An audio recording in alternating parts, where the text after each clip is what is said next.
Welcome to one nation Telugu news. ముందుగా headlines చూద్దాం.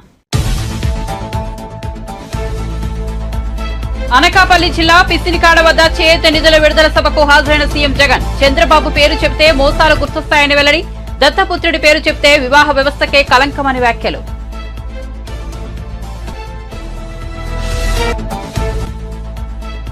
తనకు ఇలాంటి వ్యక్తుల సలహాలు సూచనలు అవసరం లేదన్న పవన్.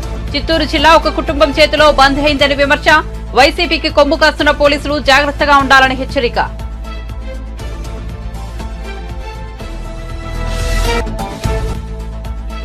బీఆర్ఎస్ హయాంలో హైదరాబాద్ లో గంజాయి, పబ్బులు, డ్రగ్స్ వచ్చాయన్న రేవంత్ రెడ్డి. రాజీవ్ రహదారిపై ఎలివేటెడ్ కారిడార్ నిర్మాణానికి భూమి పూజ చేసిన సీఎం. గత బీఆర్ఎస్ ప్రభుత్వం కేంద్రంతో వివాదం కారణంగా ఈ ప్రాజెక్టును పక్కన పెట్టిందనే ఆరోపణ. మంగళగిరిలో కాంగ్రెస్ సమావేశం. ప్రత్యేక హోదా అంశంపై కంటతడి పెట్టిన షర్మిల. ఇచ్చిన మాటను జగన్ మడత పెట్టారని విమర్శలు. రాహుల్ మాట వల్లే తాను ఏపీ రాజకీయాల్లోకి వచ్చానని స్పష్టీకరణ.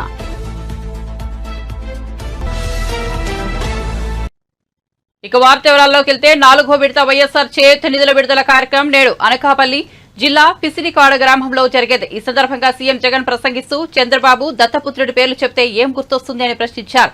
చంద్రబాబు పేరు చెప్తే 3 సార్లు ముఖ్యమంత్రిగా ఉండి అక్కా చెల్లెంలకు చేసిన మోసాలు గుర్తొస్తాయని విమర్శించారు. పొదుపు సంఘాలకు చేసిన దగా గుర్తొస్తుంది. చంద్రబాబు విశ్వసనీయత లేనివాడన్న విషయం గుర్తొస్తుందని ఆయన పేర్కొన్నారు. ఇక దత్తపుత్రుడి పేరు చెప్తే వివాహ వ్యవస్థకే కలంకమని సీఎం జగన్ వ్యాఖ్యానించారు. వివాహ వ్యవస్థకే మాయని మచ్చ అని పేర్కొన్నారు. ఈ విలువలు పాటించిన దత్తపుత్రుడు కార్లు మార్చినట్టు భార్యలను మార్చుతాడని వ్యంగ్యం ప్రదర్శించారు. అక్షరాల 16,55,991 మంది అక్క చెల్లెమ్మలు ఈరోజు ఏదో ఒక వ్యాపారం చేస్తూ తమ కుటుంబాన్ని కొడతా ఉన్నా. గతంలో ఏనాడైనా కూడా ఇలాంటి పథకాలు కాపు అక్క చెల్లెమ్మలకు, నా ఈబీసీ అక్క చెల్లెమ్మలకు వారికి కూడా ఏటా 15,000 రూపాయలు ఇస్తూ కాపు నేస్తం కింద, ఈబీసీ నేస్తం కింద వారి ఆర్థిక పటిష్టతకు కూడా తోడ్పాటు ఇస్తా ఉన్న ప్రభుత్వం కూడా మీ బిడ్డ ప్రభుత్వమే అని కూడా చెప్పడానికి గర్వపడతా ఉన్నాను. గతంలో ఎప్పుడూ జరగని విధంగా, ఎప్పుడూ కూడా చూడని విధంగా అడుగులు పడతా ఉన్నాయన్నది ఆలోచన చేయమని అడుగుతా ఉన్నా. గత ప్రభుత్వంలో, చంద్రబాబు ప్రభుత్వంలో అక్క చెల్లెమ్మలకు బ్యాంకులకు వెళ్ళి ఆ బ్యాంకుల నెలల్లోనే ఆ అక్క చెల్లెమ్మల స్వయం కృషి అయితేనేమి ఈ రెండు కలవడంతో ఈ రోజు నా అక్క పరంగా నా అక్క చెల్లెమ్మల కుటుంబాలకు అది చూపించి ఆ అక్క చెల్లెమ్మ మరో వంక మనకు ప్రతిపక్షంగా ఉన్న చంద్రబాబు గారు, ఆయనతో పాటు దత్తపుత్రుడు, వీరిద్దరి పేరు చెబితే అక్క చెల్లెమ్మలకు ఏం గుర్తుకొస్తుంది? చంద్రబాబు పేరు చెబితే 3 సార్లు సీఎంగా అక్క చెల్లెమ్మలకు చేసిన మోసాలు, వంచనలు అక్క చెల్లెమ్మలకు గుర్తుకొస్తాయి చంద్రబాబు గారి పేరు చెబితే. పొదుపు సంఘాలకు చేసిన దగా గుర్తుకొస్తుంది చంద్రబాబు గారి పేరు చెబితే. విశ్వసనీయత లేని చంద్రబాబు గుర్తుకొస్తాడు. చంద్రబాబు పేరు చెప్పినప్పుడల్లా అక్క చెల్లెమ్మలకు గుర్తుకొచ్చేది. మరి దత్తపుత్రుడి పేరు చెబితే వివాహ వ్యవస్థకేవో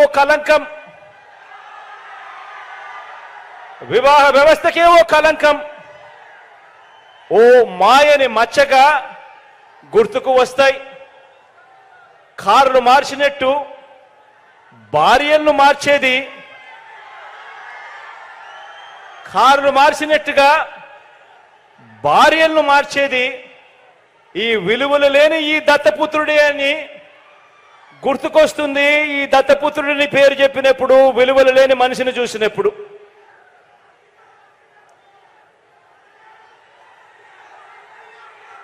వీరిద్దరూ కలిసి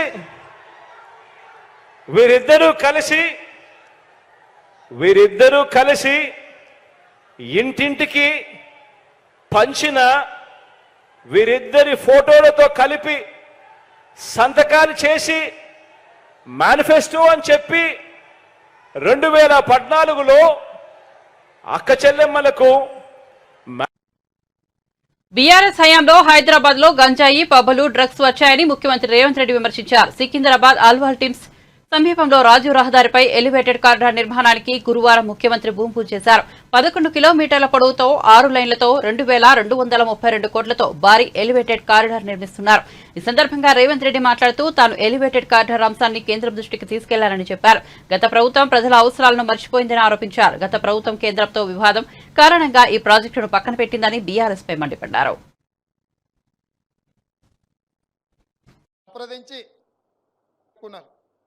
మీకేం ఇబ్బంది లేదు కానీ ఉత్తర తెలంగాణ చేసిండ్రు దూరదృష్టితోని ఆనాడు కాంగ్రెస్ పార్టీ ఆనాటి ప్రభుత్వం తీసుకున్న నిర్ణయాల వల్ల గత 10 సంవత్సరాలు బీఆర్ఎస్ అధికారంలో ఉన్నప్పుడు హైదరాబాద్ నగరంలో ఏదైనా ఒకటి శాశ్వతమైన అభివృద్ధి చేసిండ్రా మీరు ఒక్కసారి ఆలోచన చేయండి.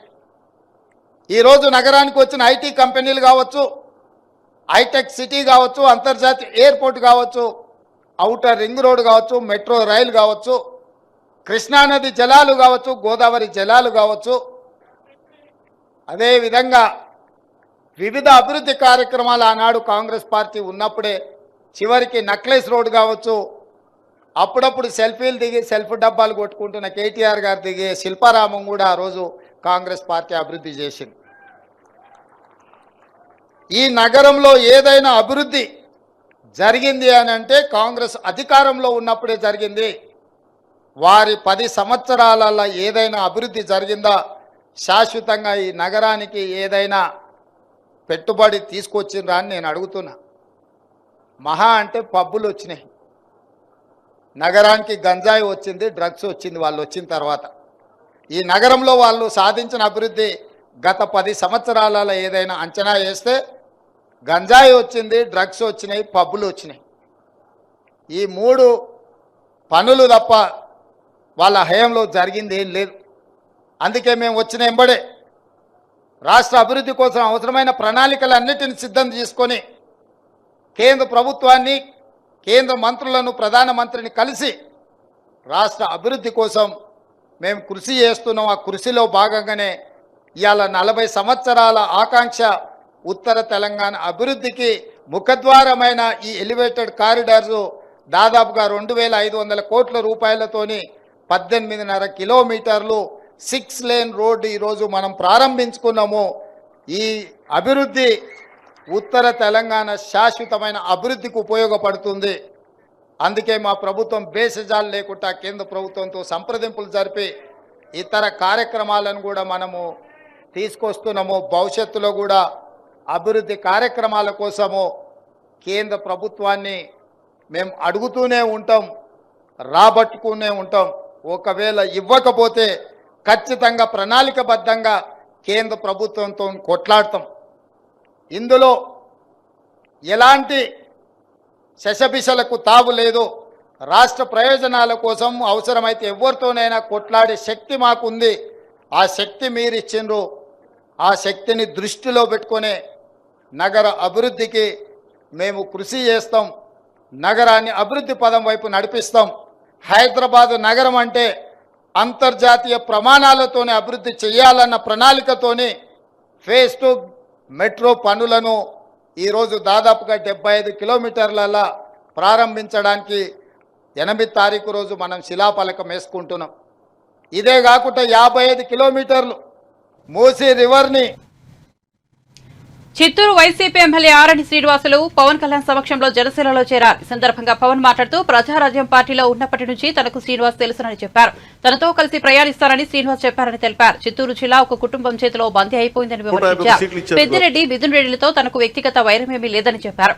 మరోసారి వైసీపీ అధికారంలోకి వస్తే రాయలసీమలో ఏమీ మిగలదని అన్నారు. రాయలసీమ నుంచి ఉపాధి కోసం ఎంతో మంది గల్ఫ్ దేశాలకు వెళ్లిపోతున్నారని చెప్పారు. జగన్ గ్యాంగ్ నుంచి రాయలసీమను రక్షించుకోవాలని పేర్కొన్నారు.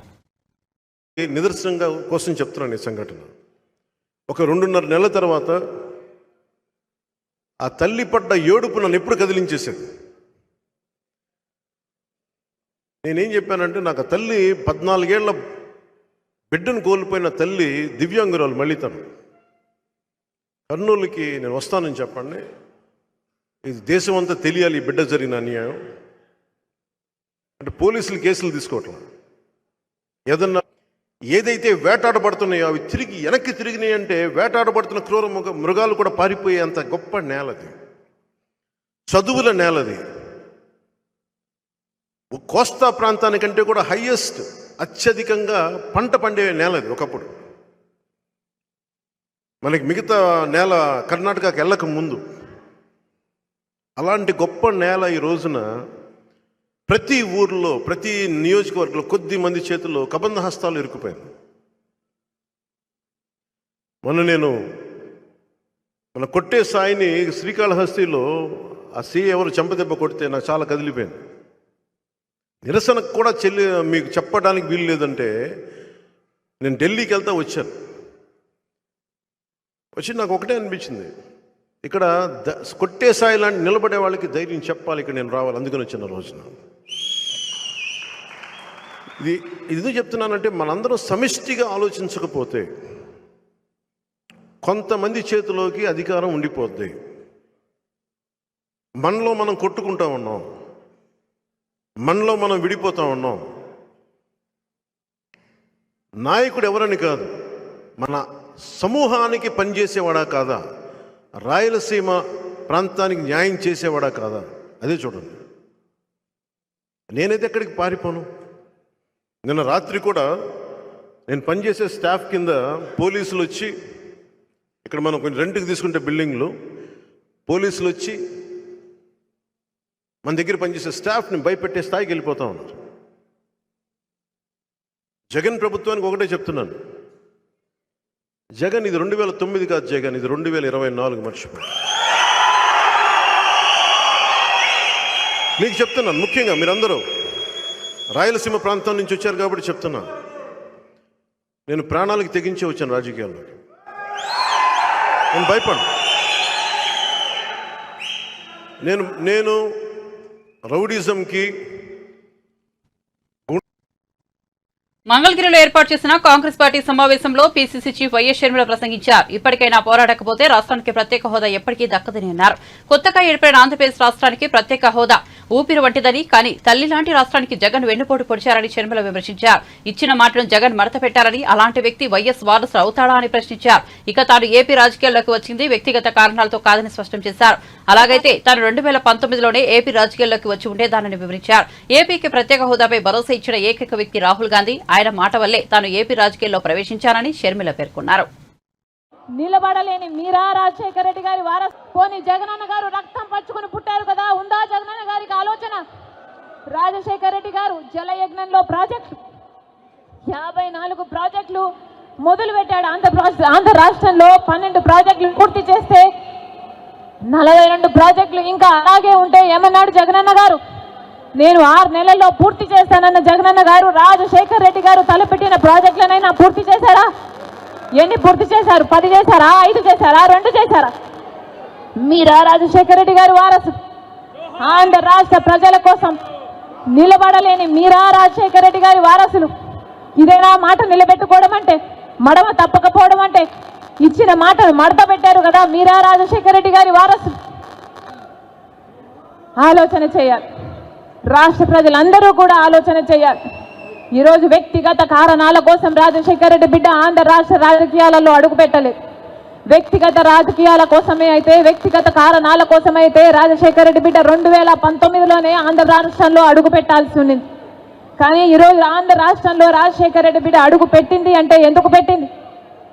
ఎందుకంటే ప్రత్యేక హోదా కోసం కనీసం పోరాడే వాళ్ళు కూడా లేకపోయారే అని. మనం పోరాడకపోతే ఆంధ్ర రాష్ట్రంలో ప్రత్యేక హోదా ఎప్పటికీ రాదు. కాబట్టి ప్రత్యేక హోదా ఇస్తానన్న ఏకైక వ్యక్తి రాహుల్ గాంధీ గారు. మొట్టమొదటి సంతకం రాహుల్ గాంధీ గారు ప్రత్యేక హోదా మీద పెడతానన్నారు. కాబట్టి ఆ మాట పట్టుకొని రాజశేఖర రెడ్డి బిడ్డ ఈరోజు ఆంధ్ర రాష్ట్రంలో అడుగుపెట్టింది.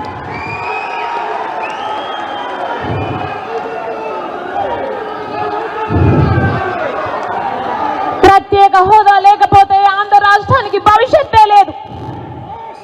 ప్రత్యేక హోదా లేకపోతే ఆంధ్ర రాష్ట్రం అభివృద్ధి చెందదు అని 10 సంవత్సరాలుగా చూసామా లేదా? మరి ప్రత్యేక హోదా మనకు లేకపోతే ఆంధ్ర రాష్ట్రానికి జరగకపోతే మన బిడ్డలు ఎలా బతకాలి? ఆంధ్ర రాష్ట్రం పేదరికంలో కూరుకుపోయి ఆంధ్ర రాష్ట్ర ప్రజలకు ఉద్యోగాలు లేక వలసపోతున్నారు. ఆంధ్ర రాష్ట్ర బిడ్డలు ఉద్యోగాలు లేక ఆత్మహత్యలు చేసుకుంటున్నారు. మెగా డిఎస్సీని మోసమే చేశారు. ప్రతి విషయంలో మోసం చేసే వాళ్ళ నాయకులు వీళ్ళ చేతుల అధికారం ఉండాలా?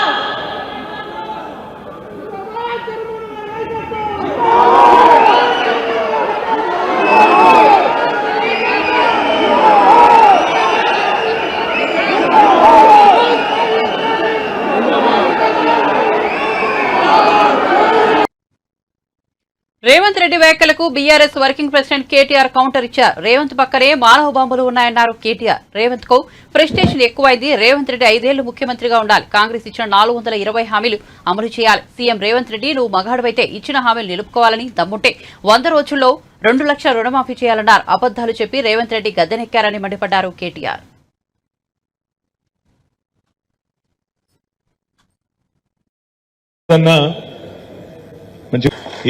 బ్రహ్మాండ మా ప్రభుత్వాన్ని ఏమైనా చేస్తే ఇచ్చిన 420 నీ పక్కనే ఉన్నాయి కాంగ్రెస్ పార్టీల బాంబులు. ఎవరో కాదు నీ కూల్చేది, నీ పక్కనున్న బాంబులు. నల్గొండ బాంబు, ఖమ్మం బాంబు వాళ్ళే నీ గవర్నమెంట్ మీద వాళ్ళే చేస్తారు. చేసేదంతా మేమేం చేయం. మేము మనస్ఫూర్తి కోరుకుంటున్నాం రేవంత్ రెడ్డి గారు, నువ్వు 5 ఏళ్లు నిక్షేపంలాగా ఉండాలి. 5 ఏళ్లు ఉండాలి. నువ్వు ఇచ్చిన 420 హామీలు అమలు చెయ్యాలనే డిమాండ్ చేస్తున్నాం, చెయ్యాలనే కోరుకుంటున్నాం. ఎందుకంటే ప్రజలకు తెలిసి రావాలి, ప్రజలకు కూడా తెలిసి రావాలి. ఖచ్చితంగా ఎవరు గుర్రమో ఎవరు గాడిదో ప్రజలకు కూడా తెలిసి రావాలి. ఎందుకంటే ప్రజలకు తెలుస్తుంది, వెలుగు చీకటి 2 చూస్తేనే వెలుగు విలువ తెలుస్తుంది. కేసీఆర్ ను రేవంత్ రెడ్డిని ఇద్దరిని చూసినాకనే ప్రజలకు కూడా మన నాయకుడి యొక్క గొప్పతనం ఏందో తెలుస్తుంది అనే మాట కూడా ఈ సందర్భంగా నేను విజ్ఞప్తి చేస్తా ఉన్నా. అందుకే రేవంత్ రెడ్డి గారు బీపీ పెంచుకొని ఆగమాగం కాకు, నీవు బీపీ గోలు వేసుకో, మంచిగా సల్లకు కూసో. నీకు మా వైపు నుంచి ఏం ప్రమాదం లేదు. నీకు ప్రమాదం అంటూ ఉన్నదంటే నీ పక్కన కూర్చొని నీ కాంగ్రెస్ లతో ఉన్నది తప్ప మా నుంచి నీకేం బాధ లేదు. నువ్వు 5 ఏళ్లు కొనసాగు, నువ్వు అట్లే ఉండు. 420 హామీలు ఇచ్చినావు, 1 కాదు 2 కాదు, 420 హామీలు ఇచ్చినావు. ఆ 420 హామీలు నిలబెట్టుకోకపోతే ఎంబడబడతాం, ఎంటాడతాం, ఇడిచిపెట్టమనే మాట కూడా నేను విజ్ఞప్తి చేస్తా ఉన్నా. మిత్రులారా, మీ అందరికీ నేను ఒకటే కోరేది, ఈరోజు మార్చి 7వ తారీఖు సరిగ్గా రేవంత్ రెడ్డి ప్రభుత్వం వచ్చి 90 రోజులు నిండిన రోజు ఈరోజు. మార్చి 17 నాడు 100 రోజులు నిండుతుంది. 100 రోజుల్లో చాలా చేస్తా అని చెప్పిండు రేవంత్ రెడ్డి గారు. ఏమేం చెప్పిండు ఒకసారి యాద్ చేసుకోండి. కేసీఆర్ బిచ్చమేసినట్టు ఇస్తున్నాడు 10,000 రైతు బంధు. నేను రాగానే 15,000 ఇస్తా, మీరొక్క 10 రోజులు ఆగితే నేను 15,000 రూపాయలు మీ ఖాతాలు ఇస్తా అన్నాడు. రైతు బంధు కాదు, రైతు భరోసా అన్నాడు. వచ్చిందా భరోసా? వచ్చిన రైతు బంధు, రైతు భరోసా కాదు, 15,000 కాదు, ఆ 10,000కే దిక్కులేని పరిస్థితి. ఇలా రైతులు పాపం కొంతమంది మోసపోయి. చిత్తూరు వైసీపీ ఎమ్మెల్యే ఆరణి శ్రీనివాసులు జనసేన పార్టీలో చేరారు. జనసేనాని పవన్ కళ్యాణ్ సమక్షంలో ఆయన జనసేన పార్టీ తీర్థం పుచ్చుకున్నారు. ఆరణి శ్రీనివాసులకు పవన్ జనసేన పార్టీ కండువా కప్పి ఆ పార్టీలోకి ఆహ్వానించింది. ఈ సందర్భంగా ఆరణి శ్రీనివాసులు మాట్లాడుతూ వైసీపీలో ఎన్నో అవమానాలు ఎదుర్కొన్నారని తెలిపారు. బలిజ సామాజిక వర్గానికి సంబంధించి రాయలసీమలో గెలిచిన ఒకే ఒక్క ఎమ్మెల్యేని తానే నేను వెల్లడించారు. అలాంటిది తనకు కూడా టికెట్ ఇవ్వకుండా జగన్ అన్యాయం చేశారని ఆరణి శ్రీనివాసులు ఆవేదన వ్యక్తం చేశారు. సిద్ధాంతాలు నచ్చే జనసేన పార్టీలోకి వచ్చారని స్పష్టం చేశారు. చిత్తూరులో జనసేన అభిమానులు ఇళ్లను కూల్చివేస్తున్నారని, తిరుపతిలో పేదల ఇళ్లను వైసీపీ నేతలు తొలగించారని ఆరోపించారు. సమయం ఒక్కొక్క మాట కూడా ఒక్కొక్క తోటలాగా మా హృదయంలో గుచ్చుకున్నాయనేసి కూడా మీ అందరికీ తెలియజేస్తున్నా. టీవీలల్లా చూస్తున్నాం, ప్రసంగాలు చూస్తున్నాం. 12 సంవత్సరాలుగా జనసేన ఆవిర్భవించి అన్ని ఒడదుడుకులు ఎదుర్కొని నేనున్నాను మీకు అని చెప్పిన ఏకైక పవన్ కళ్యాణ్ గారి విధి విధానాలు, ఆయన ఆలోచన విధానాలు నన్ను వైఎస్ఆర్ కాంగ్రెస్ పార్టీగా ఎమ్మెల్యేగా ఉండి కూడా మన అధ్యక్షుల వారిని కలిసిన వెంటనే ఆయన చెప్పిన మాటలు హృదయంలో గుచ్చుకున్నాయి. అది నేను కూడా ఈరోజు మీ అందరికీ తెలియజేస్తున్నా. ఈ రోజు నుంచి నేను జనసేన అధ్యక్షులు మన పవన్ కళ్యాణ్ గారితో నడిచేదానికి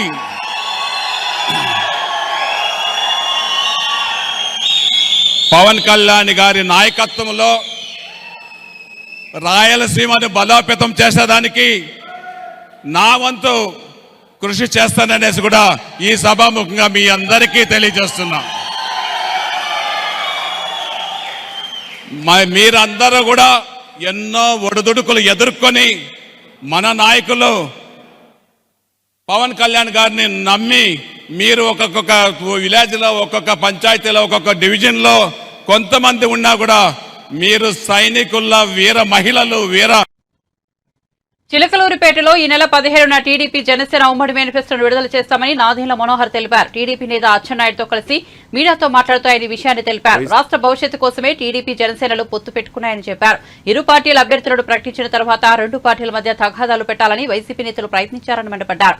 10 లక్షల మందితో చిలకలూరిపేట సభను నిర్వహిస్తామని చెప్పారు. చిలకలూరిపేట సభలో అందరూ భాగస్వాములు కావాలని నాదెండ్ల కోరారు. వివిధ స్థాయిల్లో కమిటీలను ఏర్పాటు చేసి సభను విజయవంతం చేస్తామని చెప్పారు. జనసేన పవన్ కళ్యాణ్ భద్రతా సిబ్బందిని జనసేన టీంలను పోలీసులు భయభ్రాంతులకు గురి చేస్తున్నారని విమర్శించారు. ప్రతిపక్షాలను పోలీసులతో భయపెట్టాలనే ప్రయత్నాలు సఫలం కావని అన్నారు.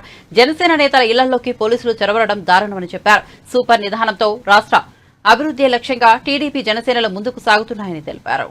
నమస్కారం. ఒక భరోసా నింపడం కోసం అంధకారంలో మన రాష్ట్రాన్ని నెట్టేశారు ఈ వైఎస్ఆర్సీపీ ప్రభుత్వం. అందులోంచి బయటికి తీసుకురావడానికి ఇరు పార్టీల నాయకులు కలిసికట్టుగా ఈ ప్రణాళికను ముందు తీసుకెళ్ళడానికి అనేక సందర్భాల్లో ఒక కొత్త ఉత్సాహం నింపడానికి వాళ్ళు చేసిన ప్రయత్నాన్ని ప్రజలందరూ కూడా గమనించాలి. చిలకలూరిపేటలో 17వ తారీఖున నిర్వహించబోయే ఈ ఉమ్మడి బహిరంగ సభ ఖచ్చితంగా ఇతర సభలతో పోల్చుకుంటే ఇది అందరం కూడా ఒక చరిత్ర సృష్టించే సభ. అందరి బాధ్యత ఉంది, అందరు దీంట్లో భాగస్వాములు అవ్వాలి.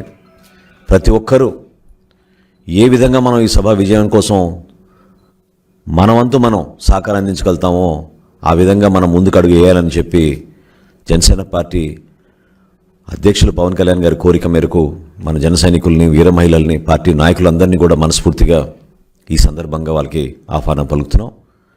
క్షేత్రస్థాయిలో అచ్చెన్నాయుడు గారు చెప్పినట్టు వివిధ కమిటీలు ఏర్పాటు చేసుకుని కలిసికట్టుగా ఈ సభ విజయవంతం చేకూర్చే విధంగా ప్రతి గ్రామం నుంచి ప్రజలు తరలి వచ్చే విధంగా ఏదైతే సూపర్ 6 అనే అంశం పైన గతంలో సంక్షేమం పైన ఫోకస్ చేసి మనం మేనిఫెస్టో రిలీజ్ చేశామో ఈసారి అదే సూపర్ 6 అనే నినాదంతో కేవలం అభివృద్ధి పైన, అభివృద్ధి ఆలోచనలతోటి మనం ఎటువంటి కొత్త విధానాలు తీసుకురాబోతున్నాం. రేపటి రోజున ప్రభుత్వం ఏర్పడిన తర్వాత ప్రతి కుటుంబానికి ఆ అభివృద్ధి ఫలాలు అందే విధంగా, ప్రతి ప్రాంతానికి అభివృద్ధి ఫలాలు అందే విధంగా తీసుకున్న నిర్ణయాలు ఆ రోజున సభలో ప్రకటించబోతున్నాం. దయచేసి ప్రతి ఒక్కరు కూడా ఈ సభను విజయవంతం చేయాల్సిన బాధ్యత మనందరిపైన ఉంది. పార్టీ శ్రేణులందరినీ కూడా మనస్ఫూర్తిగా నేను కోరుతున్నాను, పవన్ కళ్యాణ్ గారి తరఫున నిలబడండి. స్థానికంగా మనం చేయాల్సిన ఏర్పాట్లు మనం చేద్దాం. అనేక సందర్భాల్లో మనం ఏ విధంగా కలిసికట్టుగా కార్యక్రమాల్ని విజయవంతంగా నిర్వహించామో అదేవిధంగా మన పార్టీ అధ్యక్షులు కోరినట్టుగా తప్పకుండా తెలుగుదేశం పార్టీ శ్రేణులతోటి క్షేత్రస్థాయిలో కలిసి ఈ కార్యక్రమాన్ని విజయవంతం చేసేటట్టు ప్రతి ఒక్కరు కూడా కృషి చేయాలని ఈ సందర్భంగా కోరుకుంటూ, నిన్న రాత్రి జరిగిన సంఘటన రాజకీయాల్లో బహుశా ఒక సుదీర్ఘ ప్రయాణం చేసిన ప్రతి ఒక్కరికి అర్థమవుతుంది. వింత ఆలోచనలతోటి, ఫ్రస్ట్రేషన్ తోటి ఒక నియంత పరిపాలిస్తున్నప్పుడు పరిపాలన యంత్రాంగం కూడా ఆ వ్యవస్థకి చెడు. రాష్ట్రంలో దళితులంతా వీహెడ్ జగన్ అని ముక్తకంఠంతో నినదిస్తున్నారని తెలుగుదేశం పొలిట్ బ్యూరో సభ్యులు వల్లరామయ్య ధ్వజమెత్తారు. జగన్ సీఎం అయిన రోజు నుంచి దళితులపై వరుసగా 6,000కు పైగా దాడులు జరిగాయని పేర్కొన్నారు. వివిధ సందర్భంలో జరిగిన దాడుల్లో మొత్తం 28 మంది చనిపోయారని వల్లరామయ్య ఆరోపించారు. సామాజిక బస్సు యాత్రలో తరిమి కొడతారని, దళిత పల్లెల్లోకి వెళ్లే ధైర్యం వైసీపీ నాయకులు చేయట్లేదని వర్ల ఎద్దేవా చేశారు. రాష్ట్రంలో దళిత వర్గాలంటే అసలు పడదు. ఆయన దళిత వ్యతిరేకి. ఆయన దళితుల ఓట్లు కావాలి, అబద్ధాలు చెబుతాడు, అసత్యాలు చెబుతాడు, అసాధ్యపు వాగ్దానాలు చేస్తారు.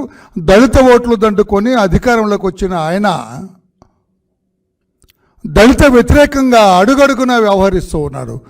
దళితులను రాష్ట్రంలో ఈసడించుకుంటున్నాడు ఆయన. I don't know why. ఒక పక్క దళితులందరూ మా మేనమామలు అంటారు. అబద్ధం అది, అసత్యం అది. దళితుల మీద ఏమాత్రం అభిమానం లేదు, ఏమాత్రం గౌరవం లేని వ్యక్తి జగన్మోహన్ రెడ్డి గారు. అడుగడుగునా వ్యక్తం చేస్తున్నాడు. నాకు ఇప్పటికీ ఈ వర్గానికి చెందిన నాయకుడిగా నాకు అర్థం కాని విషయం ఏంటంటే, రాష్ట్రంలో దళితులకు ఇంకా పూర్తిగా అర్థం అవ్వట్లేదు జగన్మోహన్ రెడ్డి గారి వ్యవహార శైలి, ఆయన మానసిక స్థితి.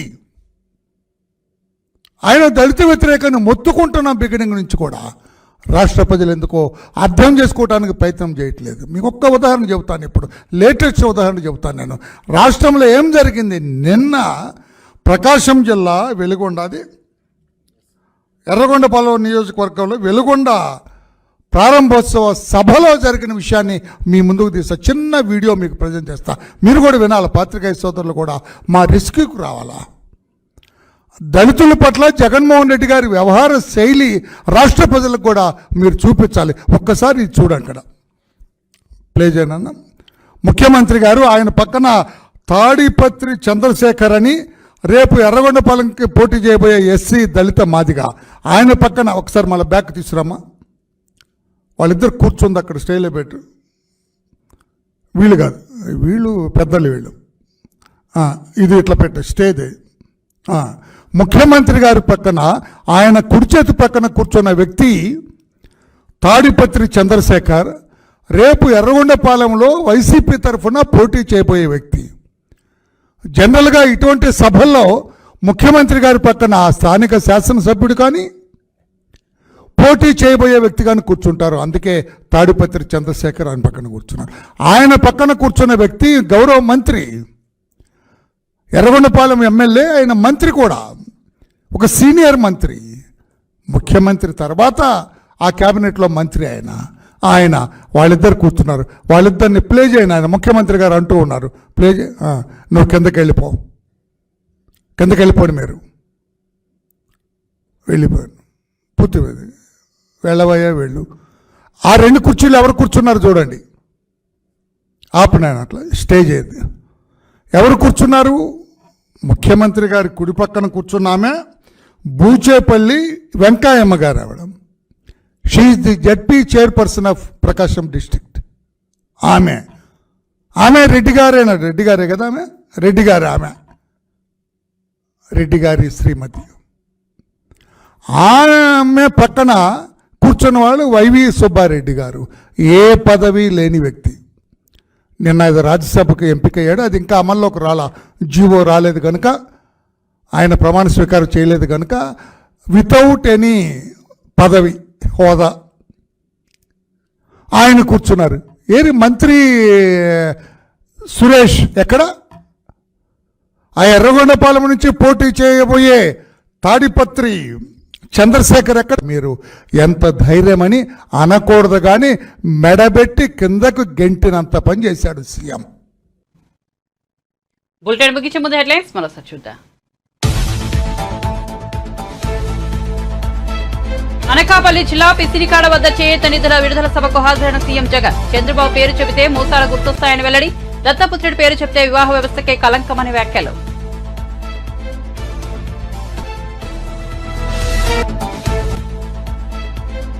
తనకు ఇలాంటి వ్యక్తుల సలహాలు సూచనలు అవసరం లేదన్న పవన్. చిత్తూరు జిల్లా ఒక కుటుంబం చేతిలో బందీ అయిందని విమర్శ. వైసీపీకి కొమ్ము కాస్తున్న పోలీసులు జాగ్రత్తగా ఉండాలని హెచ్చరిక.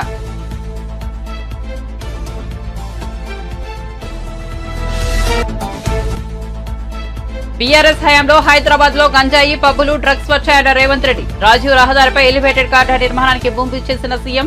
గత బీఆర్ఎస్ ప్రభుత్వం కేంద్రంతో వివాదం కారణంగా ఈ ప్రాజెక్టును పక్కన పెట్టిందన్న ఆరోపణ. మంగళగిరిలో కాంగ్రెస్ సమావేశం. ప్రత్యేక హోదా అంశంపై కంటదడి పెట్టిన చెర్విలా ఇచ్చిన మాటను జగన్ మడత పెట్టారని విమర్శలు. రాహుల్ మాట వల్లే తాను ఏపీ రాజకీయాల్లోకి వచ్చారని స్పష్టీకరణ. మరిన్ని అప్డేట్స్ కోసం చూస్తూనే ఉండండి వన్ నేషన్ తెలుగు న్యూస్.